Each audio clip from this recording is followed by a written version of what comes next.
ಶ್ರೀ ಗುರುಭ್ಯೋ ನಮಃ ಪರಮಗುರುಭ್ಯೋ ನಮಃ ಶ್ರೀಮದಾನಂದತೀರ್ಥ ಭಗವತ್ಪಾದಾಚಾರ್ಯ ಗುರುಭ್ಯೋ ನಮಃ ಆಪಾದಮೂಲಿಪರ್ಯಂತಂ ಗುರುಣಾಮ ಆಕೃತಿಂ ಸ್ಮರೇತ ತೇನ ವಿಘ್ನಾಃ ಪ್ರಣಶ್ಯಂತಿ ಸಿದ್ಧಂತಿ ಚ ಮನೋರಥಾಃ ಪೃಥಿವೀಮಂಡಲಮಧ್ಯಸ್ಥಾಃ ಪೂರ್ಣಬೋಧಮತಾನುಗಾಃ ವೈಷ್ಣವ ವಿಷ್ಣುಹೃದಯಾಃ ತಾನ್ ನಮಸ್ಸೇ ಗುರುನ್ಮಮ.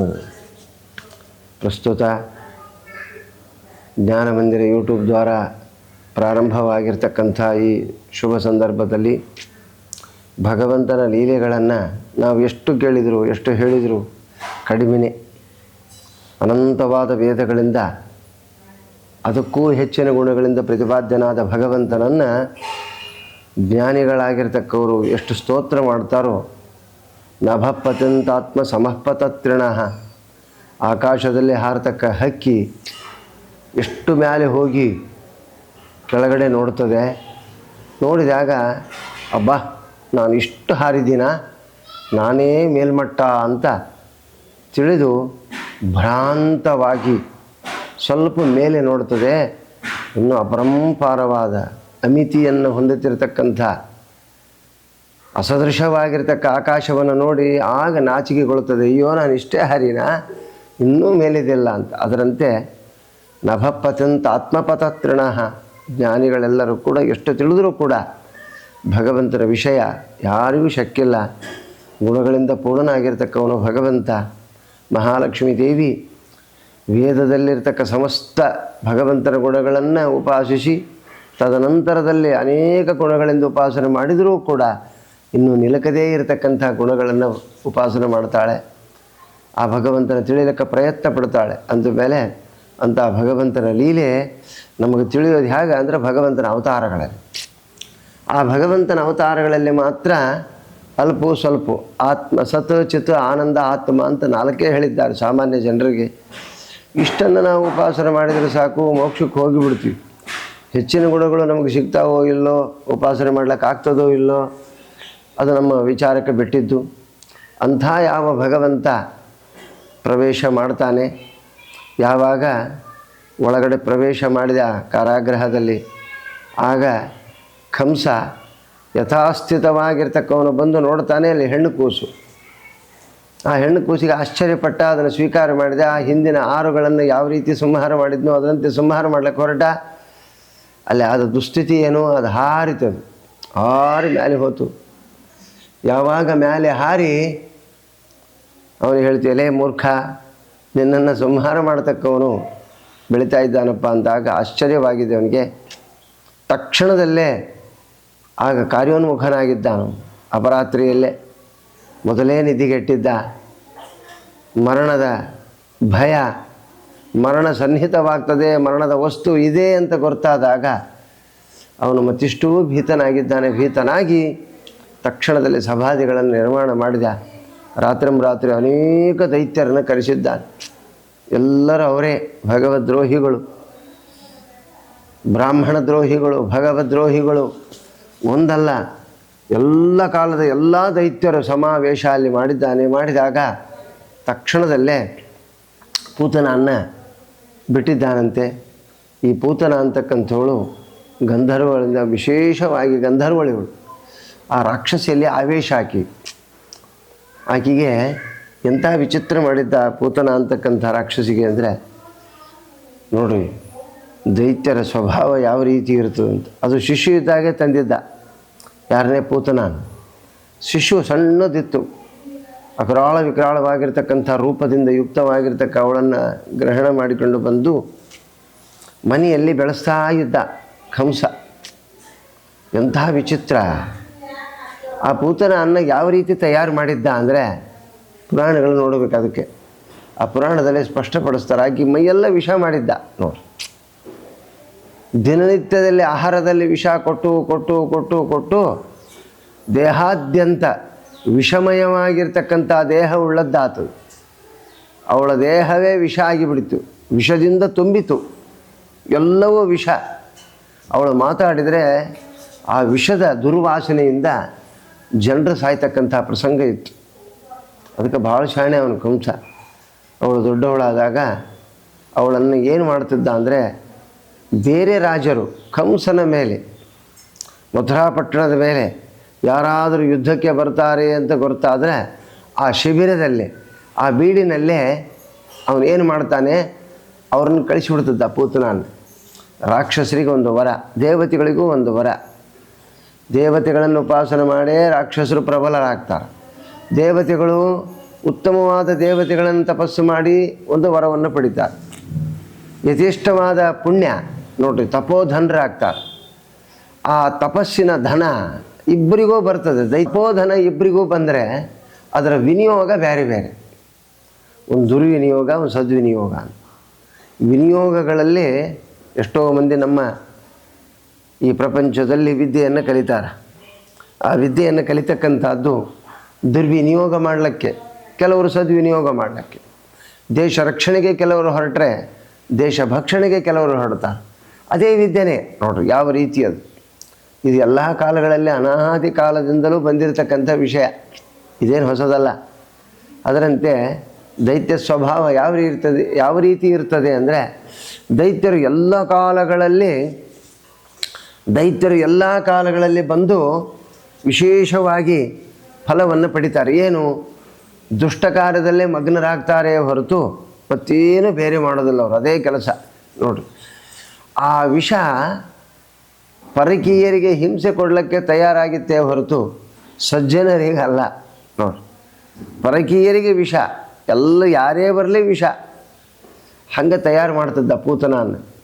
ಯಾರಾದರೂ ಪರಕೀಯ ರಾಜರು ಬಂದು ಯುದ್ಧವನ್ನು ಸಾರಿದಾಗ ಅವರ ಶಿಬಿರಕ್ಕೆ ಕರ್ಕೊಂಡು ಹೋಗ್ತಿದ್ದ.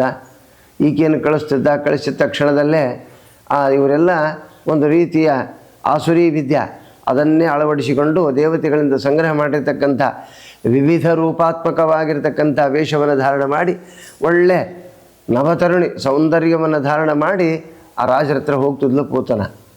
ಹೋಗಿ ಅವರಲ್ಲಿ ಹಾವಭಾವ ಮಾಡಿ ಉಫ್ ಅಂತ ಓದಿದ್ರೆ ಸಾಕು, ಭೂತ್ಕಾರ ಮಾತ್ರೇಣ ಅದರಿಂದ ವಿಷತಪ್ತರಾಗಿರ್ತಕ್ಕ ರಾಜರು, ಅವರ ಸೈನ್ಯ ಎಲ್ಲವೂ ಸತ್ತು ಹೋಗಿಬಿಡ್ತಿತ್ತು. ಆಗ ಅವನು ಜಯಶೀಲನಾಗ್ತಿದ್ದ. ಈ ರೀತಿ ಮಾಡ್ತಾ ಇದ್ದ. ಹೀಗಾಗಿ ಯಾರೂ ಇವನ ಮೇಲೆ ಆಕ್ರಮಣ ಮಾಡ್ತಿದ್ದಿಲ್ಲ. ಎಂಥ ಶಕ್ತಿ ನೋಡ್ರಿ ದೈತ್ಯರಲ್ಲಿ. ತಾವು ಬದುಕಬೇಕು, ತಾವು ಉಳಿಯಬೇಕು, ತಾವಿರಬೇಕು ಅನ್ನುವುದು ಬಿಟ್ಟರೆ ಇನ್ನೊಂದು ಏನೂ ಗೊತ್ತಿಲ್ಲ. ಪರೋಪಕಾರ ಅಂಬದು ಇಲ್ಲವೇ ಇಲ್ಲ. ಎಲ್ಲ ನನಗೆ ಬೇಕು ಅಂಬುದು ದೈತ್ಯ ಸ್ವಭಾವ. ಇದು ಇವತ್ತಿನ ದಿವಸ ಪ್ರಪಂಚದಲ್ಲಿ ನೋಡ್ತಾ ಇದ್ದೀವಿ. ಎಲ್ಲ ನನಗೆ ಬೇಕು, ನನ್ನ ಸಂಬಂಧಿಕರಿಗೆ ಬೇಕು, ನನಗೆ ಬೇಕು, ನಂದು ಒಂದು ಹಾಳಾಗಿ ಹೋಗಲಿ, ಒಬ್ರಿಗಾದರೂ ಕೊಡ್ಬೋದು. ಎಲ್ಲರೂ ನಮ್ಮವರಿಗೆಲ್ಲ ಬೇಕು ಅಂದಾಗ ದೇಶ ಹೇಗೆ ಉಳಿಲಿಕ್ಕೆ ಶಕ್ಯ ಅದ ನೋಡ್ರಿ. ಆಗಿದ್ದು ಅದೇ. ಕಡೆಗೆ ಏನಾಗ್ತದೆ, ಎಲ್ಲವೂ ನಂದು ಅಂತ ತೊಗೊಂಡವ್ರ ಗತಿ ಏನಾಗ್ತದೆ ಎಂಬುದು ಕೃಷ್ಣ ಕಥೆಯಲ್ಲಿ ಗೊತ್ತಾಗ್ತದೆ. ನಿರೂಪಣೆ ಮಾಡಲ್ಪಡ್ತಾರೆ ಜ್ಞಾನಿಗಳು. ವೇದವ್ಯಾಸ ದೇವರು ಅದನ್ನೇ ಹೇಳ್ತಾರೆ. ಆಯಿತು, ಆ ಪೂತನನ್ನು ತಯಾರು ಮಾಡಿದ. ಯಾವಾಗ ಆ ಆಕಾಶವಾಣಿ ದುರ್ಗಾದೇವಿ ಸನ್ನದ್ಧಳಾಗಿ ಹೇಳಿದ್ಲಪ್ಪ, ಕಂಸ ನೀನು ಈ ಶಿಶುವನ್ನು ಹತ್ಯೆ ಮಾಡೋದ್ರಿಂದ ಲಾಭ ಏನು, ನಿನ್ನನ್ನು ಬೆಳೀತಕ್ಕಂಥವನಾಗಿದ್ದಾನೆ. ಸಂವರ್ಧಿತೋ ಭೂತ್ವ, ಒಂದು ಕಡೆ ಸಂವರ್ಧನವನ್ನು ಹೊಂದ್ತಾ ಇದ್ದಾನೆ. ಆದ್ದರಿಂದ ನೀನು ಎಚ್ಚರ ಇರುವಂತಿಷ್ಟು ಹೇಳಿದ ಆ ಕ್ಷಣ ಆಗಿಂದಾಗಲೇ ರಾತ್ರಿ ಕರೆಸಿ ಪ್ರಾತಃ ಕಾಲದಲ್ಲೇ ಕಳಿಸಿದ್ದಾನಂತೆ. ಯಾರನ್ನು, ಪೂತನನ್ನು. ಆ ಶಿಬಿರಕ್ಕೆ ಹೋಗಿದ್ದಾಳೆ.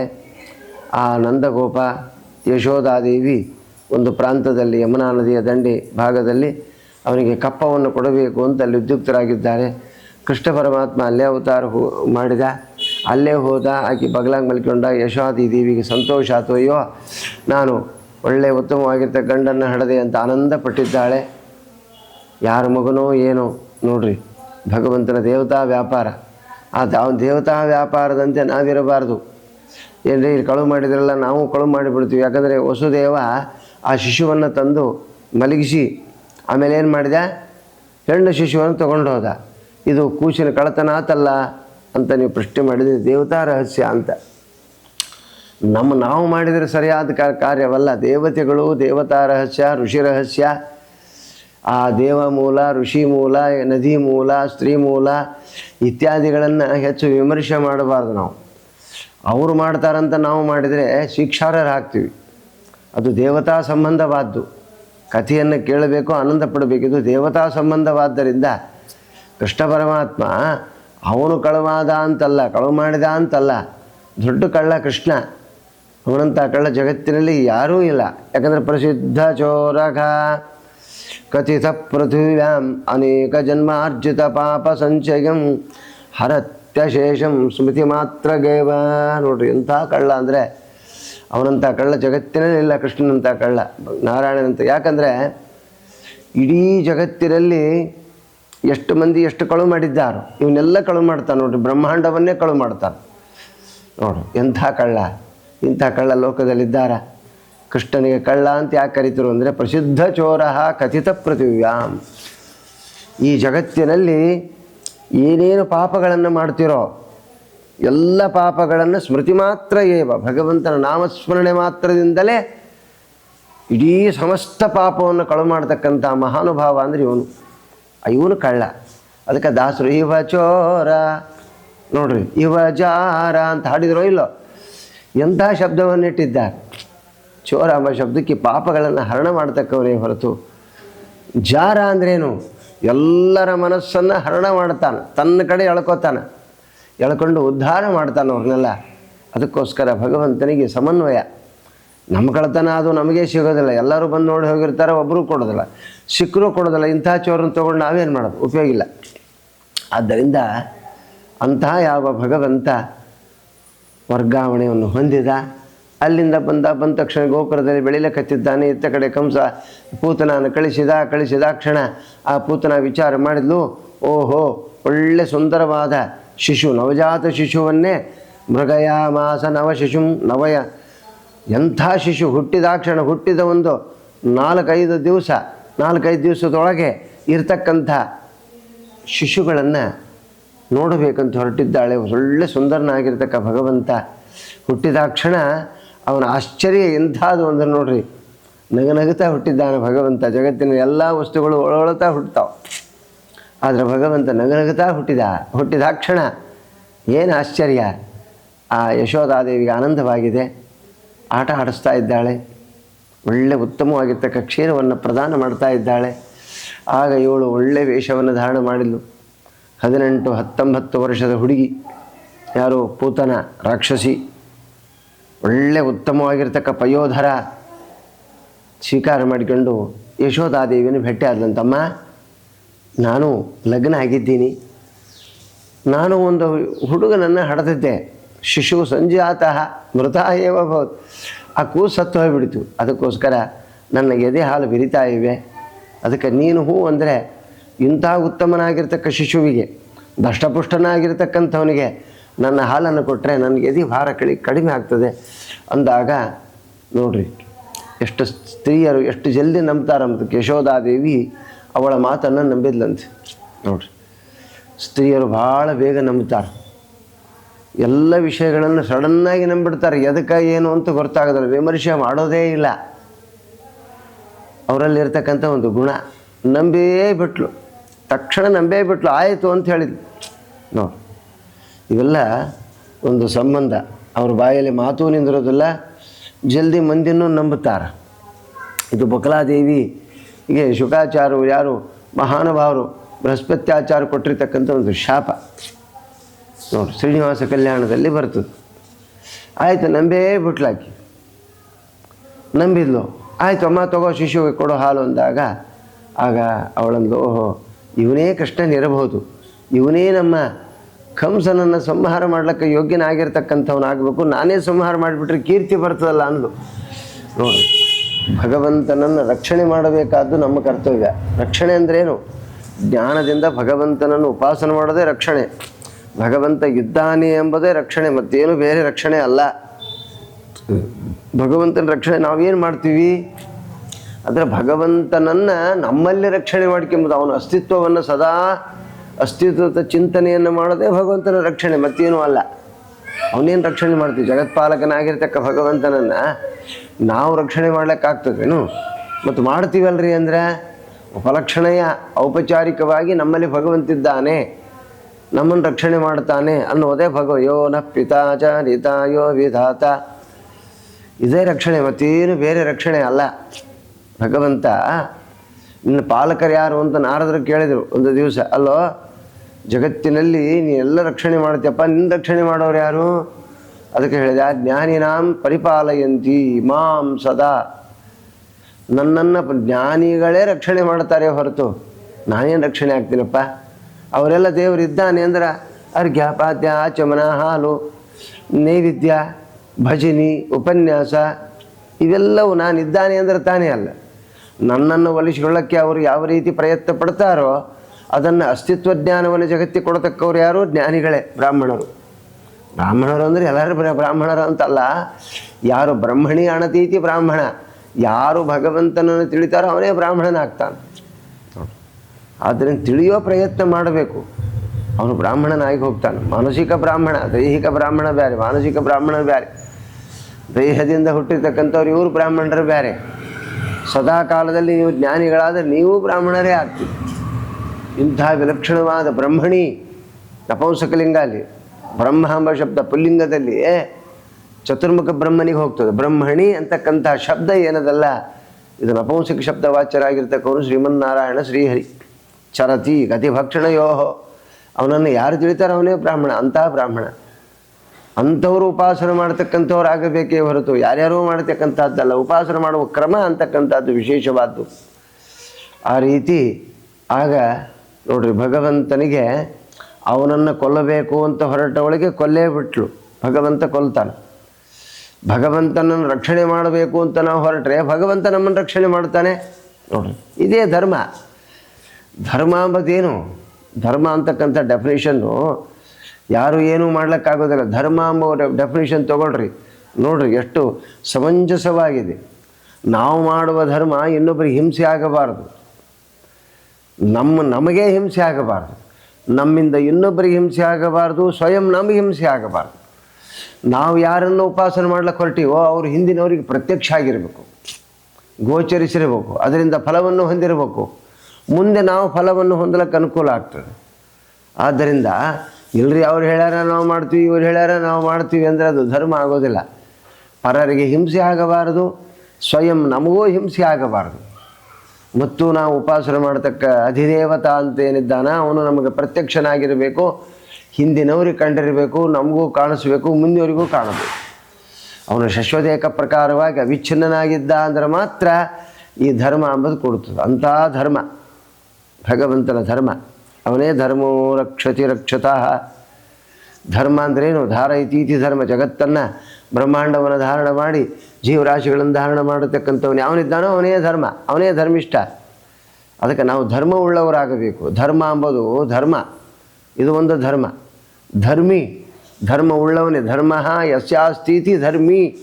ನಾವು ಧರ್ಮಿ ಆಗಬೇಕೇ ಹೊರತು ನಾವು ಧರ್ಮಿಗಳಾಗಬೇಕಪ್ಪ, ಧಾರ್ಮಿಕರಾಗಬೇಕು. ಹಾಗೆ ಭಗವಂತನನ್ನು ಕೊಲ್ಲಬೇಕು ಅಂತ ಹೊರಟಲು, ಭಗವಂತ ಅವಳನ್ನು ಸಂಹಾರ ಮಾಡಿದ. ನಾವು ಜಗತ್ತೆಲ್ಲ ಸುಳ್ಳು ಅಂತ ಹೇಳಕ್ಕೆ ಹೊರಡ್ತೀವಿ, ನಾವು ಸುಳ್ಳಾಗ್ಬಿಡ್ತೀವಿ. ಎಲ್ಲ ಸುಳ್ಳು ಅಂದರೆ ನಾವು ಸುಳ್ಳೇ, ಎಲ್ಲವೂ ಸತ್ಯ ಅಂದರೆ ನಾವು ಸತ್ಯ. ನೋಡಿ ಹಾಗೆ ಈ ರೀತಿ ಆ ಭಗವಂತನನ್ನು ಸ್ತನಗಳಿಂದ ಹಾಲನ್ನು ಕುಡಿಸ್ತಾ ಇದ್ದಾಳೆ. ಭಗವಂತಂದ ನೀನು ಮೆರೆದದ್ದು ಇರುವುದು ನಿನ್ನ ಗರ್ವ, ನಿನ್ನಲ್ಲಿ ವಿಷ ಇದೆ ಅಂತ ಅಂಬೋತಾನೆ. ಅಷ್ಟೇ ಅಲ್ಲ, ನಿನ್ನಲ್ಲಿರೋದು ವಿಷ ಇದೆ ಅಂತ ನೀನು ಮೆರಿತಾ ಇದ್ದಿ. ಆ ವಿಷನೇ ಕಳೆದು ಬಿಟ್ರೆ ನಿರ್ವೀರ್ಯ ಆಗಿ ಹೋಗ್ತದೆ. ನೋಡಿ, ಚೋಳು ಹಾವುಗಳು ಇವತ್ತೆಲ್ಲ ನಮ್ಮನ್ನು ಮೆರಿತಾವ, ನಮ್ಮನ್ನು ಅಂಜಿಸ್ತಾವ. ಇದರಿಂದ ಅದರಲ್ಲಿರುವ ವಿಷದಿಂದ. ಆ ವಿಷವನ್ನು ತೆಗೆದು ಬಿಟ್ಟರೆ ಆ ಎರಡು ಹಲ್ಲಿನೊಳಗೆ ವಿಷ ಇರ್ತದೆ ಹಾವಿನಲ್ಲಿ. ತಕ್ಷಕಸ್ಯ ಶಿರಃ, ನೋಡ್ರಿ, ತಕ್ಷಕನಿಗೆ ಇರತಕ್ಕಂಥ ದಂತಸ್ಯ ತಕ್ಷಕ. ಆ ದಂತನಿಗೆ ಸಂಬಂಧವಾದ ಯಾವುದು? ತಕ್ಷಕನಿಗಿರೋದು ವಿಷ ಹಲ್ಲಿನಲ್ಲಿ, ಚೋಳಿಗಿರೋದು ಪುಚ್ಛ ಭಾಗದಲ್ಲಿ. ಭಕ್ಷಕಸ್ಯ ನೊಣಕ ತಲೆ ಮೇಲೆ ಇರ್ತದೆ ವಿಷ. ಅದನ್ನು ಮೇಲಿಂದ ತೆಗೆದುಬಿಟ್ರೆ ಮುಗಿದೋತು. ಯಾವ ಹಾವು ಏನೂ ಮಾಡೋದಿಲ್ಲ, ಚೋಳು ಏನೂ ಮಾಡೋದಿಲ್ಲ. ನೋಡ್ರಿ ಎಂಥ ವಿಚಿತ್ರದ. ಆದರೆ ದುರ್ಜನಂ ಸರ್ವಾಂಗ ವಿಷಂ, ದುರ್ಜನರಿಗೆ ಮಾತ್ರ ಸರ್ವಾಂಗವಾದ ವಿಷ ಇರ್ತದೆ. ಅದಕ್ಕೆ ಭಾಳ ಎಚ್ಚರಿಕೆ ಇರಬೇಕು. ಒಂದೊಂದು ಪ್ರಾಣಿಗಳನ್ನು ಗೆಲ್ಲಬಹುದು, ಮನುಷ್ಯರನ್ನು ಗೆಲ್ಲೋದಾಗೋದಿಲ್ಲ.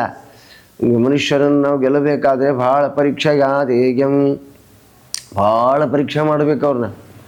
ಅವರ ಗುಣಗಳು ಅಭಿವ್ಯಕ್ತಿ ಆಗೋ ತನಕ ನಾವು ಅವ್ರನ್ನ ಪರೀಕ್ಷೆ ಮಾಡಿ ಮಾಡಿ ಮಾಡಿ ಆಮೇಲೆ ಅವ್ರನ್ನ ಗ್ರಹಣ ಮಾಡಬೇಕು. ಎಲ್ಲ ವಿಷಯಗಳಲ್ಲಿ, ವ್ಯವಹಾರದಲ್ಲಿ, ಗುರುತ್ವದಲ್ಲಿ, ಎಲ್ಲ ವಿಷಯಗಳಲ್ಲಿ ನಾವು ಮನುಷ್ಯರನ್ನು ಭಾಳ ತೂಕ ಮಾಡ್ರಿ ಅಂತ ಶಾಸ್ತ್ರ ಹೇಳುತ್ತದೆ. ಅದರಂತೆ ಆ ಸಂಪೂರ್ಣವಾದ ವಿಷವನ್ನು ಗ್ರಹಣ ಮಾಡಿದ್ದಾನೆ ಮಹಾನುಭಾವ ಕೃಷ್ಣ. ಯಾವಾಗ ವಿಷ ಹೋತೋ ಸಮಸ್ತವಾಗಿರ್ತಕ್ಕಂಥ ಅವಳ ದೇಹದ ಶಕ್ತಿ ಕುಂದಿ ಹೋಗಿ ಬಿಡಿತು. ಭಗವಂತ ಸ್ತನಗಳನ್ನು ಬಿಡಲೇ ಇಲ್ಲ.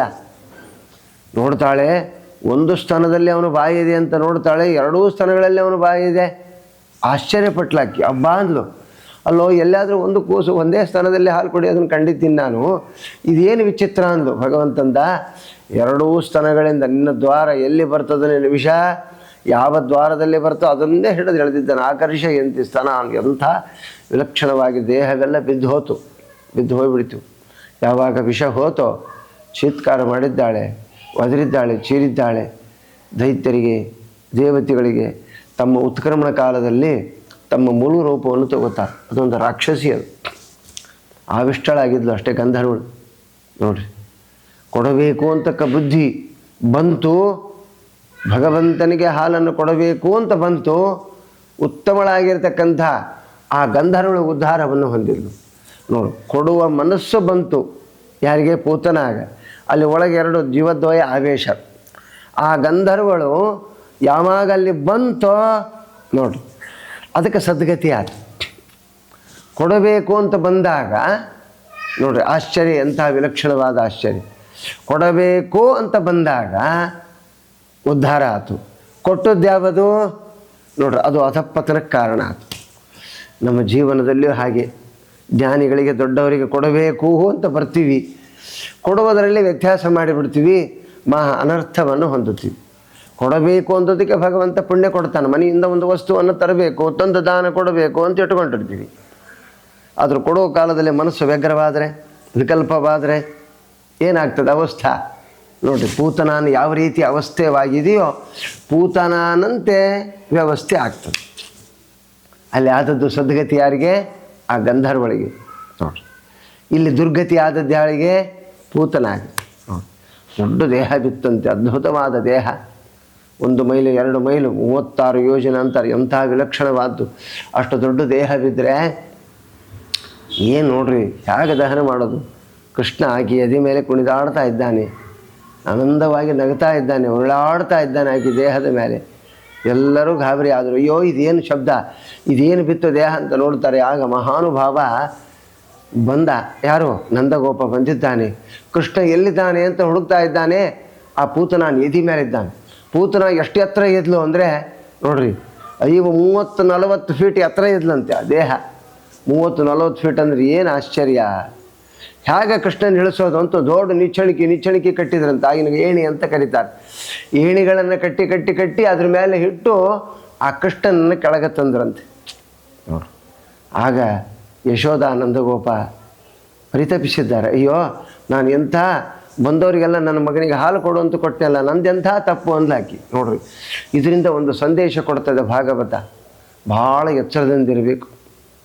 ಯಾವತ್ತಿಗೂ ಹಾಲನ್ನು ಕುಡಿಸ್ತಕ್ಕಂಥದ್ದು ಏನದಲ್ಲ, ಆ ಹಾಲಿನಲ್ಲಿಯೂ ಒಂದು ವಿಶೇಷವಾದ ಗುಣ ಇದೆ. ತಾಯಿ ಹಾಲನ್ನು ಕುಡಿದಿರ್ತಕ್ಕಂಥವ್ರು ತಾಯಿಯ ತಂದೆಗಳ ಸ್ವಭಾವವನ್ನು ಹೊಂದುತ್ತಾರೆ. ಪರಕೀಯರ ಹಾಲನ್ನು ಕುಡಿದಿರ್ತಕ್ಕಂಥವ್ರು ಹಾಲೇ ಬೇರೆ ಆಗ್ತಾರೆ. ಹಾಲಿಲ್ಲ ಅಂದರೆ ವಿಚಾರ ಬೇರೆ. ಎಷ್ಟೋ ಮಂದಿ ಜ್ಞಾನಿಗಳಿಗೆ ಪರಕೀಯರ ಹಾಲನ್ನು ಕುಡಿಸಿರ್ತಕ್ಕಂಥದ್ದು ನಮ್ಮ ಇತಿಹಾಸದಲ್ಲಿ ಉಂಟು. ಅದು ಬೇರೆ, ಅದು ಚೇತನತ್ವ. ಹಾಲಿನಲ್ಲಿಯೂ ಕೂಡ ಒಂದು ದುರ್ಗುಣ ಅಂತಕ್ಕಂಥದ್ದು ಇರ್ತದೆ ಎಂಬುದನ್ನು ತಾಯಂದರು ಭಾಳ ಎಚ್ಚರ ವಹಿಸಬೇಕಾಗಿರ್ತಕ್ಕಂಥದ್ದು. ಒಂದು ಮಂದಿ ನಂದಗೋಪ ಆ ಯಶೋಧಾದೇವಿಗೆ ಭರ್ತ್ಸನ ಮಾಡಿದ್ದಾನೆ, ಬೈದಿದ್ದಾನಂತೆ. ಯಾಕೆ ಕೊಡ್ಲಿಲ್ಲ, ನನಗೆ ಗೊತ್ತಾಗಲಿಲ್ಲ, ಕೊಟ್ಟಿನಿಂದ ಆಯಿತು ಅಂಥೇಳಿ ಆ ಕೃಷ್ಣನನ್ನು ಎತ್ತಿಕೊಂಡು ಬಂದು ಆಮೇಲೆ ಮಂತ್ರಪೂತ ಇವ ಸರ್ವ ಅನೇಕ ಮಂತ್ರಗಳಿಂದ ತಾಯ್ತ ಕಟ್ಟಿಸಿದ್ರಂತೆ. ನೋಡ್ರಿ, ಆಗಿನ ಕಾಲದಲ್ಲಿ ತಾಯ್ತ ಕಟ್ಟಿಸೋದು ಈಗಿನೂ ಅದ. ತಾಯ್ತ ಎಲ್ಲವೂ ಕಟ್ಟಿಗೆತಾವೆ. ಇಡೀ ಊರಾಗಿನ ತಾಯ್ತ ಎಲ್ಲ ಕಟ್ಟಿಗೆಂಬರ್ತಾವೆ. ಆ ತಾಯ್ತದ ಮಹತ್ವ ಗೊತ್ತಿಲ್ಲ, ಅದರ ಜ್ಞಾನ ಇಲ್ಲ. ಯಾವ ದೇವರು, ಎಲ್ಲ ದೇವರು ತಾಯ್ತ ಕಟ್ಟಿಕೊಂಡ್ರೆ ದೇವ್ರು ಹೆಂಗೆ ರಕ್ಷಣೆ ಮಾಡ್ಲಿಕ್ಕಾಗೋದಿಲ್ಲ. ಯಾಕಂದರೆ ಒಬ್ಬರ ಮೇಲೆ ವಿಶ್ವಾಸ ಇದ್ದರೆ ಭಗವಂತ ರಕ್ಷಣೆ ಮಾಡ್ತಾನೆ. ಮಂತ್ರೇ ತೀರ್ಥೇ ದ್ವಿಜೇ ಚೈವ ದೈವಜ್ಞೇ ಭೇಷಜೇ ಗುರೋ ಯಾದೃಶಿ ಭಾವನಾ ಸಿದ್ಧಿರ್ಭವತಿ ತಾದೃಶಿ. ಅದರ ಮೇಲೆ ಅವರಿಗೂ ವಿಶ್ವಾಸ ಇಲ್ಲ, ಇವರಿಗೂ ವಿಶ್ವಾಸ ಇಲ್ಲ.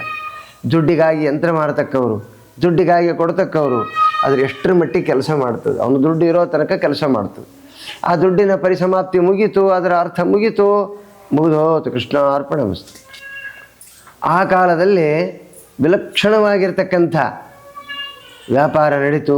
ಆಕೆ ದೇಹ ದಹನ ಮಾಡಿದ್ರಂತೆ. ಸುಗಂಧ ವಾಸನೆ ಇಡೀ ಊರಾಗಿನ ಕಟ್ಟಿಗೆಲ್ಲ ಹೊತ್ಕೊಂಬಂದರು ಆಕೆ ದಹನ ಮಾಡಲಿಕ್ಕೆ. ಎಲ್ಲ ಸುಟ್ಟು ಹೋತು, ದೇಹ ಸುಡಿತು, ಒಳ್ಳೆ ಸುಗಂಧ ವಾಸನೆ ಬಂತು. ಯಾಕೆಂದರೆ ಗಂಧರ್ವರ ಸ್ಪರ್ಶವಾಗಿದ್ದರಿಂದ, ಕೃಷ್ಣನ ಅಂಗಸಂಗದಿಂದ ಆ ದೈತ್ಯ ದೇಹಕ್ಕೂ ವಿಲಕ್ಷಣವಾಗಿರ್ತಕ್ಕ ಸುಗಂಧತ್ವ ಸಿದ್ಧಿ ಆಯಿತು. ಅಂದರೆ ಭಗವಂತನ ಭಕ್ತರು ಅಂತಿದ್ದಾರಲ್ಲ, ಭಗವಂತನ ಧ್ಯಾನ ಮಾಡತಕ್ಕವರು, ಅವರ ಸಂಪರ್ಕದಿಂದ ನಮ್ಮ ಜೀವನವೂ ಸುಗಂಧವಾಗ್ತದೆ ಎಂಬುದು ಒಂದು ಪೂತನ ನಿದರ್ಶನದಿಂದ ಗೊತ್ತಾಗ್ತದೆ. ಅದಕ್ಕೆ ದೊಡ್ಡವರು ಜ್ಞಾನಿಗಳ ಸಂಪರ್ಕ ವಿಶೇಷವಾದ ಫಲವನ್ನು ಹೊಂದುತ್ತದೆ. ಅವರ ಸಂಪರ್ಕ, ಅವರ ದರ್ಶನ, ಆ ದರ್ಶನದಿಂದಲೇ ನಮ್ಮ ಅನೇಕ ಪಾಪಗಳು ಹೋಗ್ತಾವೆ. ನಮ್ಮ ದೇಹ ಉತ್ತಮವಾದ ದೇಹ ಆಗ್ತದೆ. ನೋಡ್ರಿ, ನಾರದರ ಇತಿಹಾಸದಲ್ಲಿ ನಾವು ಕೇಳ್ತಾ ಇದ್ದೀವಿ, ನಾರದರು ದಾಸೀಪುತ್ರರಾದಾಗ ಎಂತಹ ವಿಲಕ್ಷಣವಾದ ಜೀವನವನ್ನು ನಾವೆಲ್ಲ ಇತಿಹಾಸ ಪುರಾಣಗಳಲ್ಲಿ ಅನೇಕರಿಂದ ತಿಳ್ಕೊಂಡಿದ್ದೀವಿ. ಅಷ್ಟು ತಿಳ್ಕೊಂಡ್ರೆ ಸಾಕು, ನಾವು ಉದ್ಧಾರವನ್ನು ಹೊಂದುತ್ತೀವಿ. ಇಂಥ ವಿಲಕ್ಷಣವಾದ ಭಗವಂತನ ವ್ಯಾಪಾರ. ಆ ನಂತರದಲ್ಲಿ ಮುಂದೆ ಬರ್ತಕ್ಕವನೇ ಶಕಟಾಸುರ ಅಂತ ಸಂಹಾರ ಆಯಿತು. ಯಾವಾಗ ಪೂತನ ಮೃತಳಾದಲೋ ಕಂಸನಿಗೆ ಭಯಂಕರವಾದ ಭೀತಿ ಪ್ರಾರಂಭವಾಯಿತು. ಯಾವ ಪೂತನ ಒಬ್ಬವಳೇ ನನ್ನ ರಕ್ಷಣೆ ಮಾಡ್ತಾಳೆ ಅಂತ ಇಟ್ಕೊಂಡಿದ್ದೆ, ಓಹೋ ಅದು ಆಗದೇ ಇರತಕ್ಕಂಥ ಕೆಲಸ ಅಂಥೇಳಿ ನಂತರದಲ್ಲಿ ಆ ಶಕಟಾಸುರ ಅಂತ ಎರಡನೇ ದೈತ್ಯ, ಹರಿವಂಶದಲ್ಲಿ ಸ್ವಲ್ಪ ವ್ಯತ್ಯಾಸದೆ. ಶಕಟಾಸುರ ಬರ್ತಾನೆ, ಬಂಡಿಯಲ್ಲಿ ಅಡಿಗೆ ಕೊಡ್ತಾನೆ, ಕೃಷ್ಣನನ್ನು ಹೆಂಗಾದರೂ ಮಾಡಿ ಸಂಹಾರ ಮಾಡಬೇಕು ಅಂತ. ನೋಡ್ರಿ, ಒಂದು ಬಾರಿ ನಮಗೆ ಪ್ರಯತ್ನದಲ್ಲಿ ವಿಫಲವಾಗಿದೆ, ನಾವಲ್ಲಿ ಹೋಗಬಾರ್ದು, ಇದು ದೈವ ಸಂಕಲ್ಪ ಅಂಬೋದು ದೈತ್ಯರಿಗೆ ಬರೋದೇ ಇಲ್ಲ, ಏನು ಶಕ್ಯನೇ ಇಲ್ಲ ಬರಲಿಕ್ಕೆ. ಯಾಕಂದರೆ ಅವ್ರದ್ದು ಹೆಂಗಿರ್ತದೆ ಬುದ್ಧಿ ಅಂದರೆ, ಯಾರೂ ಯಾವ ಕಾಲದಲ್ಲೇ ಬದಲು ಮಾಡ್ಲಿಕ್ಕಾಗೋದಿಲ್ಲ. ವ್ಯವಸಾಯಾತ್ಮಿಕ ಬುದ್ಧಿ ಏಕೇಹ ಕುರುನಂದನ. ನೋಡ್ರಿ, ನ ಬುದ್ಧಿಭೇದ ಜನಕ, ಆ ಬುದ್ಧಿಯನ್ನು ಭೇದನ ಮಾಡ್ಲಿಕ್ಕೆ ಶಕ್ಯನೇ ಇಲ್ಲ. ಅಂತಹ ಘೋರವಾಗಿರ್ತಕ್ಕಂಥ ವಿಷಯ ಇರ್ತದೆ. ಅಂಥ ವಿಲಕ್ಷಣವಾಗಿರ್ತಕ್ಕಂಥ ಭಗವಂತ. ಆಗ ಅಲ್ಲಿ ಉತ್ಸವ, ಆ ಉತ್ಸವ ಕಾಲದಲ್ಲಿ ಒಂದು ಬಂಡಿ ನಿಂತಿರುತ್ತದೆ. ಆ ಬಂಡಿ ನಿಂತಾಗ ಕೃಷ್ಣನನ್ನು ಬಂಡಿಯ ಕೆಳಗೆ ಮಲಗಿಸ್ತಕ್ಕಂಥದ್ದು. ಈ ಅನೇಕ ಜನರು, ನಾವೆಲ್ಲ ದನಗಾಯ ಜನರನ್ನು, ಹಳ್ಳಿ ಜನರನ್ನು ನೋಡ್ತೀವಿ. ನಾವು ನೆರಳು ಎಲ್ಲಿರ್ತೋ ಅಲ್ಲಿ ಮಲಗಿಸ್ಬಿಡ್ತಾರೆ. ಬಂಡಿ ಭಾಳ ಸೇಫ್ಟಿ ಕೂಸುಗಳಿಗೆ. ಯಾಕೆ ಅಂದರೆ ಅದೇನು ಮುಂದಕ್ಕೆ ಹೋಗೋದಲ್ಲ, ಹಿಂದಕ್ಕೆ ಹೋಗೋದಲ್ಲ. ಇನ್ನು ಗಿಡದ ಬುಡಕ್ಕೆ ಮಲಗಿಸಿದ್ರೆ ಸ್ವಲ್ಪ ಅಪಾಯ, ಗಿಡದ ಟೊಂಗೆ ಬೀಳ್ಬೋದು, ಮೇಲೆ ಯಾವುದೋ ಕಾಗಿಯೋ ಗುಬ್ಬೋ ಏನೋ ತಂದು ಹಾಕಬಹುದು, ಗಾಳಿ ಅತಿಯಾಗಿ ಬೀಸಬಹುದು, ಏನೋ ಒಂದು ತೊಂದರೆ, ಇರುವಿ ಕಡಿಬೋದು, ಹುಳುಗಳು ಕಡಿಬೋದು. ಆದರೆ ಬಂಡಿಯ ಬುಡಕ್ಕೆ ಭಾಳ ಸೇಫ್ಟಿ ಅಂತ ಇಟ್ಕೊಂಡ್ಲು. ನೋಡಿ, ನಾವೆಲ್ಲ ಹಾಗೆ ಇಟ್ಕೊಂಡಿರ್ತೀವಿ. ಯಾವ ಹೊತ್ತಿಗೆ ಏನು ಬರ್ತದೋ ಗೊತ್ತಿಲ್ಲ. ಭಗವಂತ ಭಾಳ ಎಚ್ಚರಿಕೆ ಕೊಡ್ತಾನೆ. ಯಾವುದೇ ಶಿಶುವನ್ನು ಎಲ್ಲೇ ಮಲಗಿಸ್ರಿ, ಸದಾ ಅದರ ಕಡೆಗೆ ಲಕ್ಷ್ಯ ಇರಲಿ, ನಿಮ್ಮ ಲಕ್ಷ್ಯ ಇಲ್ಲಿರಲಿ ಅಂತಕ್ಕಂಥ ವಿಷಯವನ್ನು ಭಗವಂತ ಈ ಭಾಗವತ ಸಂದೇಶವನ್ನು ಕೊಡ್ತಾನೆ. ಯಾರನ್ನು ಎಲ್ಲೇ ಮಲಗಿಸ್ರಿ ಭಾಳ ಎಚ್ಚರಿಕೆ ಇರಿ, ಜಾಗರೂಕರಾಗಿರಿ. ಯಾವುದೋ ನಿಮ್ಮ ವಸ್ತು ಆಗಿತ್ತು ಅಂದರೆ, ಶಿಶುವಾಗಲಿ, ಧನವಾಗಲಿ, ಐಶ್ವರ್ಯವಾಗಲಿ, ಅದರ ಬಗ್ಗೆ ಸದಾ ನೋಡ್ತಾ ಇದ್ದರೆ ನಮಗೆ ರಕ್ಷಣೆ ಆಗ್ತದೆ. ಅದನ್ನು ಅಲಕ್ಷ್ಯ ಮಾಡಿದರೆ ಏನಾಗ್ತದೆ ಅನ್ನು ಭಗವಂತ ಇಷ್ಟೆಲ್ಲ ಆಟವನ್ನು ಯಾಕೆ ಮಾಡಿದ ಅಂದರೆ, ತಾಯಿಯಾದವಳು ನನಗೆ ಹಾಲನ್ನು ಕುಡಿಲಿಕ್ಕೆ, ನನ್ನ ತಾಯಿ ಹಾಲನ್ನು ಕುಡಿಬೇಕಂತ ನಾನು ಬಂದರೆ ಇನ್ನೊಬ್ಬ ತಾಯಿ ಕೊಟ್ಟನಲ್ಲ. ನೋಡು, ಭಗವಂತ ಮಾಡಿದ ಕೆಲಸ ಏನು? ಭಯವನ್ನು ತೋರಿಸಿಕೊಟ್ಟ. ಯಾರಿಗೆ? ನಂದಗೋಪ ಯಶೋಧಾದೇವಿ. ನೋಡಿರಿ, ಶಿಶುವನ್ನು ಯಾರ ಕೈಯಲ್ಲಿ ಕೊಡಬಾರದು, ಇನ್ನೊಬ್ಬರ ವಸ್ತುವನ್ನು ಯಾರ ಕೈಯಲ್ಲೇ ಕೊಡಬಾರದು ಅಂತ ಅಂದಮೇಲೆ ಅಂಥ ವಿಲಕ್ಷಣವಾಗಿರ್ತಕ್ಕಂಥ ಭಗವಂತನ ವ್ಯವಹಾರವನ್ನು ಜಗತ್ತಿನಲ್ಲಿ ತೋರಿಸಿಕೊಡ್ತಾ ಇದ್ದಾರೆ. ಅದಕ್ಕೆ ಇಲ್ಲೇ ಆ ಬಂಡಿಯ ಬುಡಕ ಮಲಗಿಸಿದಾಗ ತಾವು ಉತ್ಸವಕ್ಕೆ ಹೊರಟಿದ್ದಾರೆ. ಆಗ ಅವನು ಶಕಟಾಸುರ ಅಂತ, ಶಕಟ ಅಂದರೆ ಬಂಡಿ, ಆ ಬಂಡಿ ರೂಪದಲ್ಲಿ ಪ್ರವೇಶ ಮಾಡಿದ್ದಾನ ದೈತ್ಯ, ಮಹಾನ್ ದೈತ್ಯ. ಅವನು ಅಂತಿಂಥ ದೈತ್ಯನಲ್ಲ. ಏನು ಮಾಡಿದ ಅಂದರೆ ನೋಡ್ರಿ, ಆ ಶಕಟಾಸುರ ಬಂಡಿಯಲ್ಲಿ ಪ್ರವೇಶ ಮಾಡಿದ. ಬಂಡಿಯಲ್ಲಿ ಪ್ರವೇಶ ಮಾಡಿ ಆ ಶಿಶುವನ್ನು ಸಂಹಾರ ಮಾಡಬೇಕು, ಬಂಡಿಯ ಕೆಳಗೆ ಹಾಕಬೇಕು ಅಂತ. ಆ ಬಂಡಿ ನಿಂತಂಥ ಅಚಲವಾದ ಬಂಡಿ ಚಲನತ್ವವನ್ನು ತಂದು ಆ ಬಂಡಿಯನ್ನು ಅವನ ಮೇಲೆ ಹೊರಡಿಸಬೇಕು, ಅವನನ್ನು ಕೊಲ್ಲಬೇಕು ಅಂತ ಅದರಲ್ಲಿ ಆವಿಷ್ಟನಾಗಿರ್ತಕ್ಕಂಥ ಶಕಟಾಸುರ ಆಗ ಬಂದಿದ್ದಾನೆ. ಆ ಬಂಡಿ ದೊಡ್ಡ ಬಂಡಿ ಆಗಿ ಹೋಗಿಬಿಡ್ತು, ಅಗಾಧವಾದ ಬಂಡಿ ಆಯಿತು. ಯಾರೂ ಇಲ್ಲ, ಎಲ್ಲರೂ ಉತ್ಸವದಲ್ಲಿದ್ದಾರೆ. ಕೂಸು ಮಲಗಿಸ್ಬಿಟ್ಟಿವಿ, ಯಾರ ಮಲಗ್ಯದಂತ ತಿಳ್ಕೊಂಡಾರೆ. ನೋಡ್ರಿ, ಎಚ್ಚರ ತಪ್ಪಿದರೆ ಯಾವ ರೀತಿ ಆಗ್ತದಂತ. ಅನೇಕ ವಿಘ್ನಗಳಿರ್ತಾವೆ, ಬಾಲಾರಿಷ್ಟ ದೋಷಗಳು ಅಂತ. ಕೂಸುಗಳಿಗೆ ಸರ್ವೇ ಸಾಧಾರಣ 5 ವರ್ಷದ ತನಕ ಅನೇಕ ವಿಘ್ನಗಳು ಉಂಟು. ಭಾಳ ಎಚ್ಚರದಿಂದ ಕಾಯ್ಕೊಳ್ಳಬೇಕು ಅಂತ ಧರ್ಮಶಾಸ್ತ್ರ ಹೇಳ್ತದೆ. ಇಲ್ಲಿನೂ ಕೂಡ ಭಾಗವತ ಸ್ಪಷ್ಟಪಡಿಸ್ತದೆ, ಭಾಳ ಎಚ್ಚರ ಇರ್ರಿ ನಿಮ್ಮ ಶಿಶುಗಳ ಬಗ್ಗೆ, ಭಗವಂತನ ಭಕ್ತರ ಬಗ್ಗೆ ಭಾಳ ಎಚ್ಚರಿಕಿರ್ರಿ. ಯಾವ ಹೊತ್ತಿಗೆ ಏನಾಗ್ತದೋ ಗೊತ್ತಿಲ್ಲ. ಅದಕ್ಕೋಸ್ಕರ ಆಗ ತಕ್ಷಣದಲ್ಲೇ ಭಗವಂತಂದ, ಓಹೋ ನನ್ನ ಸಂಹಾರ ಮಾಡ್ಲಿಕ್ಕೆ ಬಂದಿ ಅಂತ ಆ ಬಂಡಿಯನ್ನು ಗಟ್ಟಿಯಾಗಿ ಹಿಡಿದಿದ್ದಾನೆ. ಆ ಬಂಡಿ ಮೇಲೆ ಎತ್ತಿಕೊಂಡು ಹೋದಾಗ ಭಗವಂತಂದ ಸರಿ ಅಂದ, ಈ ಬಂಡಿಯಲ್ಲಿ ಆಶ್ರಯ ಮಾಡಿಯಲ್ಲ, ಯಾವುದು ನಿನಗೆ ಅಧಿಷ್ಠಾನವೋ ಅಧಿಷ್ಠಾನೇ ಸಂಹಾರ ಮಾಡಿಬಿಟ್ರೆ ಮುಗಿದೋತು, ನೀನು ಸತ್ತು ಹೋಗ್ತೀವಿ. ಆಯ್ತಪ್ಪ, ಮನೆ ಒಳಗೆ ಅಡ್ಕೊಂಡಿರ್ತಾರೆ ಯಾರೋ ಕಳ್ಳರು ಉಗ್ರಗಾಮಿಗಳು, ಆ ಮನೆಗೆ ಸುತ್ತ ಬೆಂಕಿ ಹಚ್ಚಿಬಿಟ್ರೆ ಅದರೊಳಗಿದ್ದೋ ಸುಟ್ಟು ಹೋಗ್ಬಿಡ್ತಾವೆ, ಹೊರಗೆ ಬರ್ಲಿಕ್ಕಾಗೋದಿಲ್ಲ. ನೋಡಿ ಯಾವ ರೀತಿ ಪ್ಲಾನ್ ಭಗವಂತ ತೋರಿಸಿಕೊಟ್ಟಂಥ ಮಾರ್ಗದರ್ಶನ ಇದೆಯಲ್ಲ. ಆ ಭಗವಂತ ತೋರಿಸಿಕೊಟ್ಟ ಸರಿ ಅಂದ, ಬಂಡಿಯಲ್ಲಿ ಪ್ರವೇಶ ಮಾಡಿದ ಶಕಟಾಸುರನ ಮೇಲೆ ತಗೊಂಡೋದ. ಅವನು ತನ್ನ ಮೂಲ ಬಲ ಹಾಕಿದ ಶಕಟಾಸುರ. ಆ ಶಿಶುವನ್ನು ಕೃಷ್ಣನನ್ನು ಕರ್ಕೊಂಡು ಮ್ಯಾಲೆ ಹೋಗ್ತಾ ಇದ್ದಾನೆ. ಮ್ಯಾಲೆ ಹೋಗಿ ಬಂಡಿ ಸಹಿತವಾಗಿ ಬಿಡಬೇಕು ಅಂತ ಅವನು ಯೋಜನೆ. ಆದರೆ ಭಗವಂತಂದ ಸರಿ ಅಂದ, ಏನು ಕಾಳಜಿ ಮಾಡಬೇಡ ಅಂದ. ಸರಿ ಅಂಥೇಳಿ ಆ ದೈತ್ಯನ ಆವಿಷ್ಟವಾದ ಬಂಡಿಯಿಂದ ಭಗವಂತ ಮೇಲೆ ಹೋದ. ಎಲ್ಲಿ ವಾಯು ಸಂಪರ್ಕ ಇರ್ತದೋ ಅಲ್ಲಿ ತನಕ ಕರ್ಕೊಂಡು ಹೋದ. ವಾಯು ಸಂಪರ್ಕ ತಪ್ಪಿತೋ ಆ ದೈತ್ಯ ಅಲ್ಲೇ ನಿರಸನ ಹೊಂದಿದ, ಸತ್ತೇ ಹೋಗ್ಬಿಟ್ಟ. ವಾಯುದೇವರಿಲ್ಲಂದರೆ ಯಾರೂ ಬದುಕಲಿಕ್ಕೆ ಶಕ್ಕಿಲ್ಲ. ಆ ವಾಯುದೇವರ ವಿಶಿಷ್ಟವಾದ ವಾಯು ಸಂಚಲನ ನಿಂತು ಅಂದರೆ ಯಾವ ರೀತಿ ಸಾಯ್ತಾರೋ ಅದರಂತೆ ಅದನ್ನು ತಗೊಂಡು ಹೋದ. ಅದು ಅಲ್ಲೇ ಸತ್ತು ಹೋಗ್ಬಿಡ್ತು, ಮೇಲೆ ಸತ್ತು ಹೋಗ್ಬಿಡ್ತು. ಅಲ್ಲಿಂದ ಭಗವಂತ ದೇಹ ಸಹಿತವಾಗಿ ಆ ಬಂಡಿಯಲ್ಲಿ ಕೂಡಿಸಿ ಆ ದೇಹದ ಮೇಲೆ ಕೂತ ಭಗವಂತ ಕೆಳಗೆ ಬಂದ. ಬಂಡಿ ಪುಡಿ ಪುಡಿ ಪುಡಿ ಪುಡಿ ಆಗೋತು. ಅವನ ದೇಹನೂ ಛಿದ್ರ ಆಗೋತು. ಭಗವಂತನ ಶಕ್ತಿ ಅಂದರೆ ಹೇಗಿದೆ, ಯಾವ ರೀತಿ ಭಗವಂತ ದೈತ್ಯರನ್ನು ಸಂಹಾರ ಮಾಡ್ತಾನೆ. ಅವನನ್ನು ಕೊಲ್ಲಬೇಕು ಅಂತ ಬಂದರೆ ಕೊಡ್ತಾನೆ, ಅವನನ್ನು ರಕ್ಷಣೆ ಮಾಡಬೇಕಂತ ಬಂದವರಿಗೆ ರಕ್ಷಣೆ ಮಾಡ್ತಾನೆ. ಇದು ಭಗವಂತನ ಆದ್ಯ ಕರ್ತವ್ಯ. ಭಗವಂತನ ಕರ್ತವ್ಯ ಎಂಥದ್ದು ಅಂದರೆ, ನಾವು ಅವನನ್ನು ಕೊಲ್ಲಬೇಕು ಅಂದರೆ ನಾವು ಸತ್ತು ಹೋಗ್ತೀವಿ.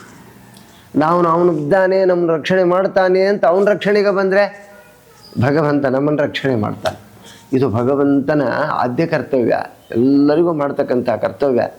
ಅದಕ್ಕೆ ದೇವರನ್ನ ಪ್ರಾತಃ ಕಾಲದಲ್ಲಿ, ಸ್ವಾಮಿ ನೀನಿದೆಯಪ್ಪ, ಸರ್ವತ್ರ ಪ್ರಾತಃ ಪ್ರಭೃತಿ ಸಾಯಾಂತಂ ಸಾಯಮಾದಿ ಪ್ರಾತರಂತತಃ ಯತ್ಕರೋಮಿ ಜಗನ್ನಾಥ ತತಸ್ತುತೌ ಪೂಜನಂ. ಇಷ್ಟಂದ್ರೆ ಸಾಕು, ಉದ್ಧಾರಾಗಿ ಹೋಗ್ಬಿಡ್ತೀವಿ ನಾವು. ಬೆಳಗ್ಗೆ ಎದ್ದಗಳೇ ಇದನ್ನು ಅನ್ಬೇಕು. ಪ್ರಭಾತೆ ಕರದರ್ಶನಂ ಅಂತ ಏನಂತಿರಲ್ಲ, ಅದಾದ ತಕ್ಷಣದಲ್ಲಿ ಅದ್ಯ ಪ್ರಭೃತಿ ಸಾಯಾಂತಂ ಸಾಯಮಾದಿ ಪ್ರಾತರಂತತಃ.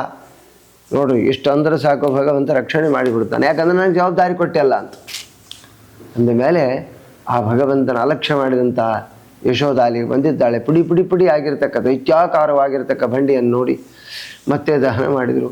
ಮುಂದೆ ಅನೇಕ ವಿಧರಾದ ದೈತ್ಯರು ಕ್ರಮೇಣ ಬರ್ತಾ ಇರ್ತಾರಪ್ಪ.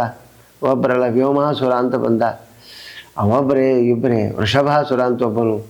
ಅನೇಕ ದೈತ್ಯರ ಆಗಮನವನ್ನು ನಾವು ಮುಂದಿನ ಸಂಚಿಕೆಯಲ್ಲಿ ವೀಕ್ಷಣೆ ಮಾಡೋಣ. ಅಂದಮೇಲೆ ಕೃಷ್ಣ ಪರಮಾತ್ಮನ ಅದ್ಭುತವಾಗಿರ್ತಕ್ಕ ಬಾಲಲೀಲೆಯನ್ನು ಯಾರು ಚಿಂತನೆ ಮಾಡ್ತಾರೋ ಅವರಿಗೆ ಈ ಪೂತನಾದಿ ರಾಕ್ಷಸರಿದ್ದಾರಲ್ಲ, ಇವರ ಬಾಧ ಶಿಶುವಿಗಾಗೋದಿಲ್ಲ. ಭಗವಂತನ ಕಥೆ ಕೇಳೋದು ಅದಕ್ಕೆ. ನಾವು ಭಗವಂತನ ಕಥೆಯನ್ನು ಕೇಳೋದು, ಹೇಳೋದು, ನೋಡೋದು ಇವೆಲ್ಲ ಯಾಕೆ ಮಾಡಬೇಕು ಅಂದರೆ, ಭಗವಂತ ಸದಾ ಕಾಲದಲ್ಲಿ ರಕ್ಷಣೆ ಮಾಡಲಿಕ್ಕೆ. ಭಗವಂತನ ಕಥೆಯನ್ನು ಕೇಳಬೇಕಾದಷ್ಟು. ಕಥೆಯನ್ನು ಕೇಳಿದರೆ ಭಗವಂತನ ಚಿತ್ರಣ ಬೇರೆ. ಭಗವಂತನ ಸಿನಿಮಾ, ಭಗವಂತನ ಸೀರಿಯಲ್ ನೋಡಿದರೆ ಒಂದು ಸ್ವಲ್ಪ ಬಾಧಕ ಅದ ಶಾಸ್ತ್ರದ ಪ್ರಕಾರ. ಏನು ಅಂದರೆ, ಈ ಸೀರಿಯಲ್ ನೋಡ್ತೀವಿ, ಒಂದು ಸಿನಿಮಾ ನೋಡ್ತೀವಿ ನಾವು. ಸಿನಿಮಾ ನೋಡಿದಾಗ ಕೃಷ್ಣನ ವೇಷಧಾರಿ ಆದವನು ಒಬ್ಬನು ಬೇರೆ ಇರ್ತಾನೆ. ನಾಳೆ ನಿಮ್ಮ ಅಂತ್ಯಕಾಲದಲ್ಲಿ ಆಗಲಿ, ಸ್ಮೃತಿಯಲ್ಲಿ ಆಗಲಿ, ಅಥವಾ ಉಪಾಸನೆಯಲ್ಲಿ ಆಗಲಿ ಆ ವ್ಯಕ್ತಿ ಬಂದ ಅಂದರೆ ಯಂ ವಾಪಿ ಸ್ಮರನ್ ಭಾವಂ ತ್ಯಜತ್ಯಂತೆ ಕಲೇವರಂ ತಂ ತಪಸ್ಯ ಕೌಂತೆಯ ತದ್ಭಾವ ಭಾವಿತಾ. ನೋಡಿ ಅಂತ ಅನಾಹುತ ಆಗ್ತದೆ. ಅದು ಬರಬಾರ್ದು ಅಂತ ಆದಷ್ಟು ಅದನ್ನು ಹೆಚ್ಚು ನೋಡಬಾರ್ದು ಅಂತ ಧರ್ಮಶಾಸ್ತ್ರದ. ಯಾಕಂದರೆ ಉಪಾಸನೆ ಮಾಡುವ ಕ್ರಮದಲ್ಲಿ ಆ ವ್ಯಕ್ತಿನೇ ಕೃಷ್ಣ, ಆ ವ್ಯಕ್ತಿನೇ ರಾಮ ಅಂತ ಬಂದರೆ ಭಾಳ ಅನರ್ಥಕಾರಕ. ಅದಕ್ಕೆ ನಾವು ಭಗವಂತನ ಕಥೆಯನ್ನು ಕೇಳಿ ಭಗವಂತನ ಗುಣಗಳನ್ನು ಏನು ಮಾಡಬೇಕು? ಚಿಂತನೆ ಮಾಡ್ತಾ ಹೋಗಬೇಕು. ಭಗವಂತ ಹೆಂಗಿದ್ದಾನೆ, ಸರ್ವಸ್ವ ಇದ್ದಾನೆ, ಸರ್ವಸ್ವಾಮಿ ಇದ್ದಾನೆ ಅಂತ ಚಿಂತನೆ ಮಾಡ್ತಾ ಇದ್ದರೆ ಒಂದು ವಾಸನಾರೂಪ ಅಂತ ಬರ್ತದೆ. ಆ ವಾಸನಾರೂಪ ದರ್ಶನವಾದ ಮೇಲೆ ಮುಂದೆ ಭಗವಂತ ಯಥಾಸ್ಥಿತನಾಗಿ ಅದೇ ರೂಪದಲ್ಲಿ ನಮಗೆ ಉತ್ತಮವಾದ ಫಲವನ್ನು ಕೊಡ್ತಾನೆ. ಅದೆಲ್ಲ ಬಿಟ್ಟು ಯಾವುದೋ ಒಂದು ವೇಷಧಾರಿ ಆಗಿರ್ತಕ್ಕವರನ್ನು ಹೆಚ್ಚು ನಾವು ನೋಡ್ತಾ ಹೋದರೆ ಅದೇ ಉಪಾಸನಾ ಕ್ರಮದಲ್ಲಿ ಬಂದರೆ ಸ್ವಲ್ಪ ಅಪಾಯ ಅಂತ ಶಾಸ್ತ್ರ ಹೇಳುತ್ತದೆ. ಅದಕ್ಕೆ ನಾವು ಅದರ ಬಗ್ಗೆಯೂ ಜಾಗೃತರಾಗಿರಬೇಕು ಎಂಬ ವಿಷಯವನ್ನು ಹೇಳ್ತಾ ಮಧ್ವಾಂತರ್ಗತ ಶ್ರೀಕೃಷ್ಣಾರ್ಪಣಮಸ್ತು.